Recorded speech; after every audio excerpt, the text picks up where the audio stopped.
We are continuing to work backwards in the accounting cycle. As you know, we started at the end with constructing the financial statements, balance sheet, and income statement. Last week, I gave you a video and a bit of information that looked at the next step backwards in the accounting cycle. Previous to the financial statements would be the general ledger. We didn't look at an actual ledger, but rather we looked at what we call T accounts. T accounts are kind of a short version, a skeletal version of the ledger. And you learn that different accounts have an increase side and a decrease side. All accounts have a left side called a debit side and a right side of the account called a credit side. So we did some work with that. We will look at the actual ledger itself in another week or so. Now we're going to move back again in the accounting cycle.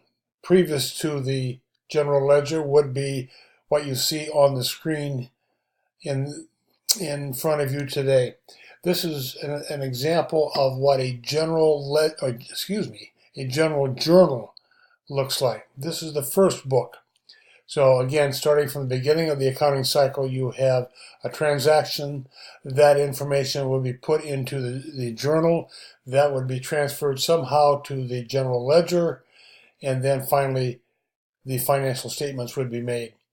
So in order to learn how to use the journal, you need to have that background that we talked about last week with the accounts and the concept of debit and credit side and increase and decrease side that we looked at in that video on T accounts.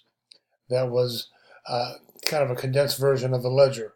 So we're going to look at how this all works with the first book of the business, the journal. On your screen, this is what a journal looks like. You see the XYZ company at the very top. This is a general journal, and we're looking at the month of February 2018. On the right, you see some information, and this says to the left is a general journal, and below are some transactions. These are things that happen in the business. Now, our task here is to take this information that you see here and put that information over here into the journal. Now the first one is finished for you. Let's take a look at this. This is the transaction. February 1, 2018, we made sales, and those were cash sales. So we received $400 from customers. So the first step is to put that information into the journal. Now you have to use the knowledge that you gained with the T accounts last week. So if we made sales, that's a revenue account.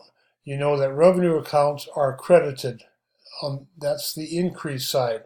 And that's why that video last week was so important. You need to know that a sale is a revenue account. Revenues are increased on the credit side if you can visualize that T account. We gained money. We got cash from customers. And you know that if we gained money, obviously that impacts the cash account. Cash account is a asset, and assets show increases on the debit side. Again, referring back to the video from last week. So let's look what happened over here. Date, pretty simple, February 1, 2018. Now, when we journalize, when we put something into the journal, we typically start with what we call the debit part of the entry. So what account got debited here when we made these sales for cash? Cash would be debited because that's the account that would be, in this case, increasing. Cash is listed on the first line. If you follow it over here, don't worry about the reference. We're not going to worry about reference. We'll deal with that much later. So following it over, in the debit column, you see a debit column, which corresponds to left, we see a credit column corresponds to right. Cash is debited by 400. Sales is usually indented. The credit part is typically indented in the journal. It doesn't have to be, but that's customary practice. Sales is credited. Why? Because we made sales. It went up, it increased, and a revenue account like sales would be increased on the credit side. So you have a debit part of the entry, you have a credit part of the entry.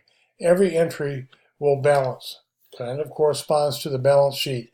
Every single transaction has a debit and a credit. It has to balance.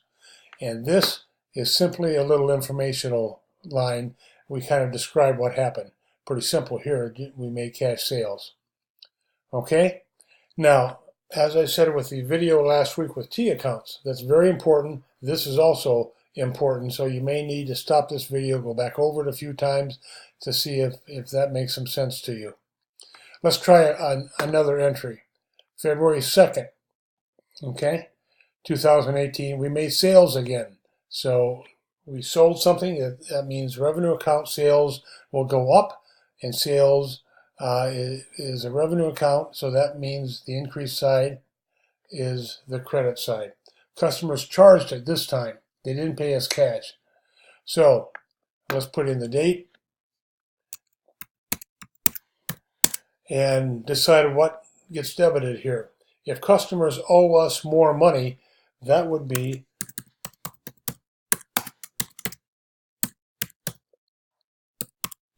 accounts receivable, if you remember that from our discussion with the T accounts. And back to the balance sheet as well, we talked about accounts receivable.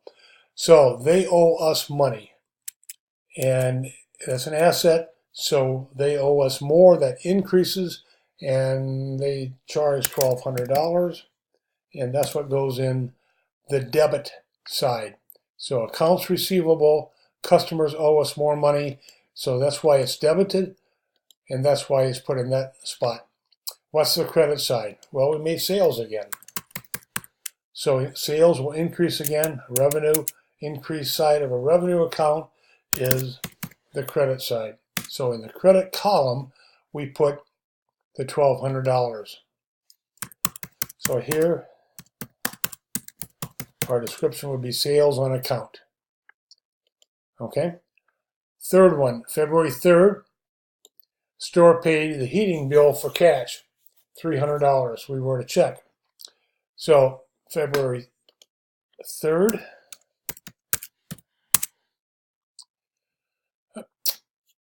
what happened here?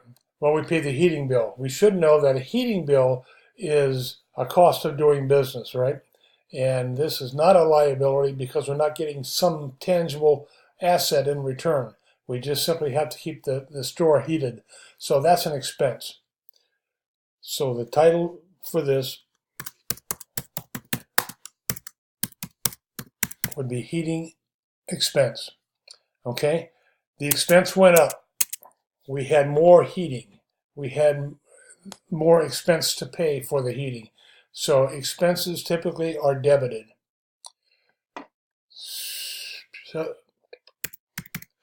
So the amount that we paid was $300. And so the other part of this transaction is what? It has to be cash. We paid cash for $300. And again, just like the top two entries, with this one and with this one, there is a debit side and there's a credit side. The debits in each one have to balance. They're the same. Our description here would just be, typically, if you write a check, it would be check number, and it's number 501. So we can refer back to a checkbook if we need to. But that's an expense entry. We had more heating expense, we paid cash for it, and so therefore it went up. The heating expense went up, cash went down. We now spent more money. February 4th, store paid on account for something charged last week. So we're paying on account, and that's accounts payable, right? We charged something last week or last month or sometime, our date. And in this case, two things are going down. We paid on account for something that we charged last month. Okay, so that would be accounts payable. If accounts payable is a liability, which it is, that means it is decreased because we're paying it off. So we will debit accounts payable. Again, accounts payable is something that we owe. If we owe more money, it goes up. We owe more. That's an increase to a liability. That would be a credit. In this case, our accounts payable is going down because we're paying it off. So it would be debited.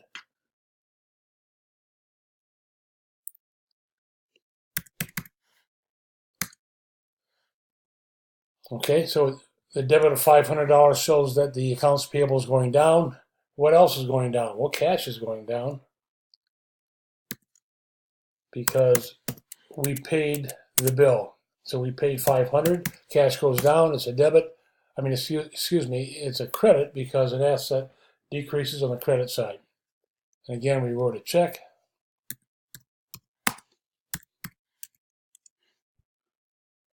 Okay. A couple more. And this one, February 5th, we bought office equipment for cash. Office equipment is an asset, and that would be increasing on the debit side. And we're spending cash. That's an asset, and it would be decreasing because we're spending money. So, first of all, the date. And then we have office equipment. We got more office equipment, so it would be debited. The amount is $3,500. And we spent cash. Again, cash goes down. It's credited. We show it on the credit side. And once again, we wrote a check.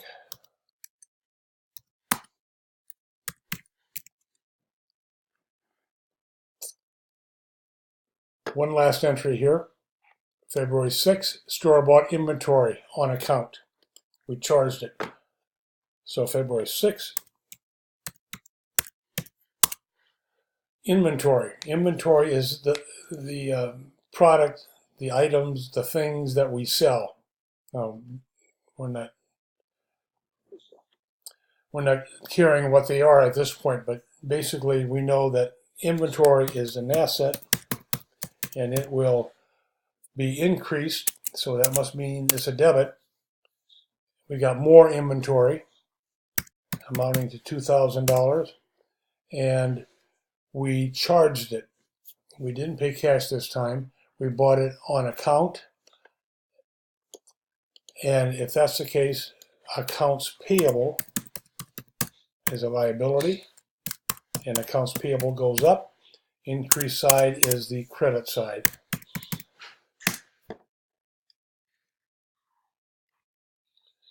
And the description